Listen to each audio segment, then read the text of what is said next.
Hello, ladies and gentlemen. This is Connor on Connor's Retribution Analysis, and I am back. Things have been going great, but I have a chance now to get some Warmachine games in. This is my first game against my first opponent in my new location, which will be kind of cool. I've got a new meta. Really miss my old friends, and hopefully I get to play some more games with them and see them in team tournaments. But here we are. We got some Kador. It's Zirkova 2. It's the spray magic spam. And I've got Vyros 2 with some Tridents. It's something that was talked about a little bit with some of my viewers about running Vyros 2 with Tridents. So I've fully embraced it. I'm going to give it a try and see what happens. I'm not entirely sure what to think of it, but I like kind of the changes it makes to Vyros 2, but I'm not sure if they're worth it. If that makes sense, it's almost like taking something that's very traditional and known to be strong and saying, hey, I'm going to shift it and make it still really strong, but a different type of strong. So besides feeling weird, let's get into it and see how I like these Tridents. I get to go first, or I win the roll. I debate going first or second. Been listening to podcasts. Jake, who won the Southern Ontario Open, was saying that it's always best to go second for the list that he plays. So I started thinking about it from my perspective. Is it always best to go second on the list that I play? And for the majority of lists outside of maybe Ron or my scenario list, like maybe Gareth too, I think Rhett still wants to go first just because we're so fast and we can kind of get the best of both worlds. Even though we're not scoring second or we're not scoring last, we put a lot of pressure on them so that there is a cost to them scoring, and we get, because of our speed, it makes it more worth it to us. So that being said, let's do this. I get up the board, nothing too crazy. Vyros 2 is hanging back a little bit. Got to respect the, just hanging back a little bit. And he puts some clouds on his Doom Reavers, runs them up, and he knows that Vyros 2 has the bird's eye, but it's a good habit to get into. And then he has his Outriders over there and his Outriders over here with units of Doom Reavers kind of in the middle. And all of his Ternions and Jacks and his main army is right there in the back. So I have pretty much most of his army on a platter. I'm going to try to do this cleanly where I don't get assassinated. I pop feet just in case, and I try and just get a lot of attrition work done without, suffering penalties for that attrition work. So Vyros is going to stay on a full camp. He's going to put up deceleration. Oh, well, not a full camp, but he's not handing out any focus is another way to say what I'm trying to say. And he's going to put out deceleration and camp 2. I feel very confident that I can kill all these Outriders on the left with Griffons and Trident and shift Vyros 2 over and get away from this pile that I'm not going to do a whole lot of touching, and then throw a covering fire template to kind of block them off. And I'll just try and clear out this middle piece. So basic plan is, while Vyros 2 still has these guys in synergy, Trident walks up and shoots some Doom Reavers, and then I just start rolling shots. I'm like, hey, I'm going to take a shot at some Outriders. I definitely want to kill these 2 Outriders, which I do, but then I just start rolling hard 8s to hit these guys. And that was really cool. I just kept rolling those 8s. Wasn't expecting it to happen, but I was expecting this side to stay pretty strong.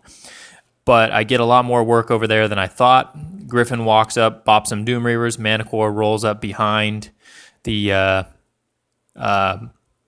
Trident and puts down a covering fire template to try and deny future damage.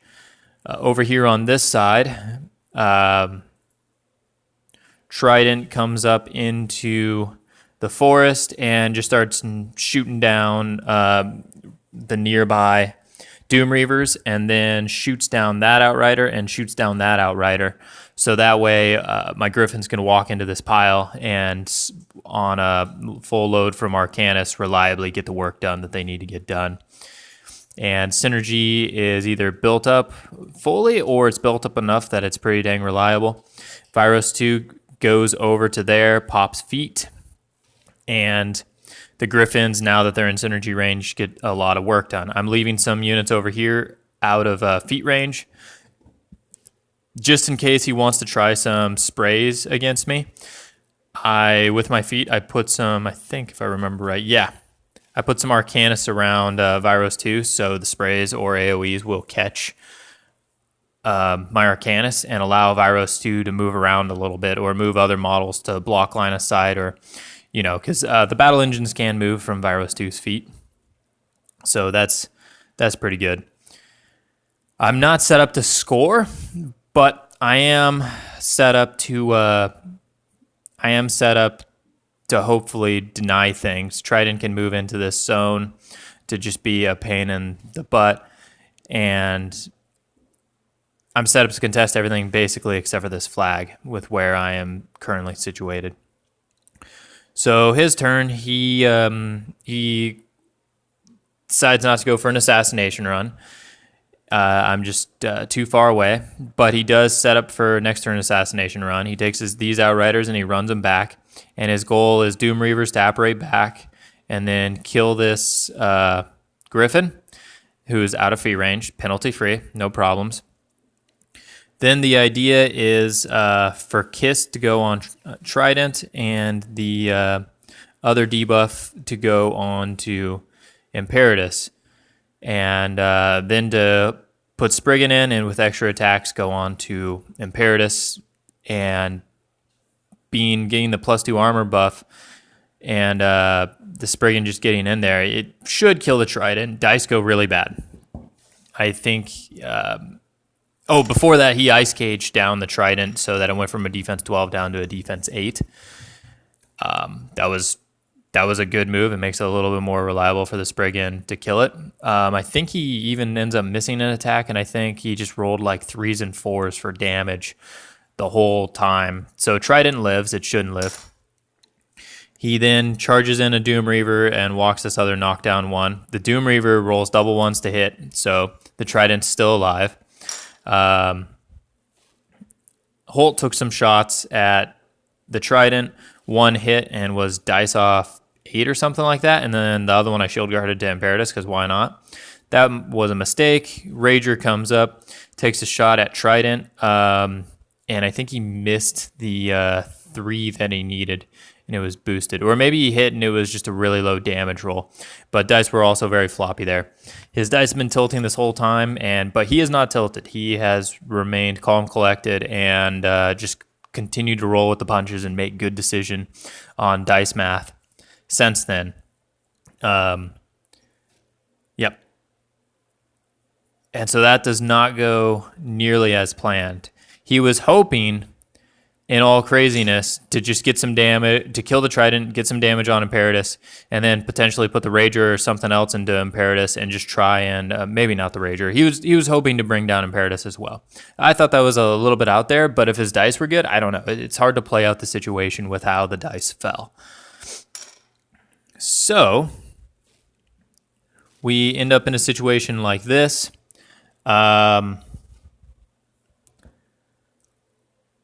I didn't really get it. Oh, wait. Yeah, no. I didn't get any feat moves. But Vyros 2 is still alive.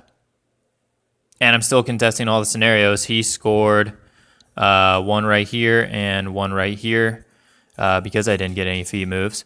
So he scored 2 points. And now it's my turn. I think the best display is to go for an assassination run. Even though she's on a full camp, it's dice +7. It should be pretty dang reliable at mat 11, POW 22. Needing, I think, it's like 4 or 5s to hit and being dice +7. Plan is for Trident to clear out this zone. Manticore runs over to engage those Outriders so they don't go anywhere. At this point, I don't really need... I'm enough up on attrition that I can just tie them down. And the plan is for me to build up synergy on this Spriggan and send Imperitus in. So the Trident goes, it slams the Spriggan back a little bit, maybe a little bit too far, and then just starts shooting some stuff to kill some Doom Reavers. Griffon right here bops this Doom Reaver, and now I need to get Vyros 2 into synergy range. So if Imperitus is going to be right here, I need Vyros 2 to roughly be right here for the 12 inches. And that's where I end up.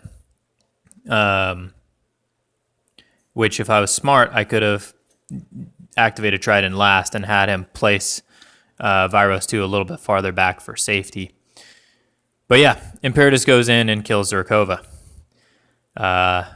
Nothing too crazy. Something to mention is that the Trident did shoot to knock down that Reaver guard right there, and this Reaver guard was outside of 5 inches, which was outside of the calls to sacrifice, because if that was the case, Imperitus charging this Reaver would have killed that Reaver, and then another attack would have gone on to call to sacrifice, and I rolled double ones on one of my attack rolls and missed it. So, I mean, then I killed her on the last hit. She was on fire, so fire might have killed her as well, because I think she had like 1 or 2 boxes left. But that could have played more of a factor, and it's something to remember when playing this list. So, that's how that ended up with my proxy base right there for Imperitus. And now we started talking about the list, and I want to see what the list can do. I don't feel like I have a good example of what the list can do. So he said, he started talking about how it's so assassination based, and the concept is that all the debuffs are boosted by Zirkova's spell. Zirkova has really good spells. There's lots of stationary effects. There's lots of ice cages for debuffs. They're all spells. And his stuff is extremely fast. So I talking about, I was like, can you assassinate Vyros 2 right now as he stands if I don't kill Zirkova? And he's like, oh yeah, definitely. Matter of fact, if I had just been a little bit closer to my front lines that last turn, he would have assassinated me a turn before. These guys over here will just apparate using his theme benefit, and they'll just run over behind Vyros 2. These guys will walk up, do some ice cages. One of them is Magic 8. Hits Vyros 2 with an ice cage. The other hits on an ice cage. He's dropped down a whole bunch of defense. And then everything just kind of runs into this little gap right here. And yeah, and then Zirkova activates, and she turns one of them into an arc node and casts the boosted hit spell. And then pops her feet. So, using her feet, she casts the boost to hit spell because she gets to cast it for free. And then she starts buying the spell that does more damage based on how much focus you have. So she hits Vyros 2 with 2 POW 15s, and I shave damage. She doesn't boost damage or anything. And then the dude that does the armor debuff goes for him, hits him, and then Aiyana and Holt go for him and hit him. So his armor's been dropped by 2, and Kiss adds 2 to the damage so it's a 4 swing.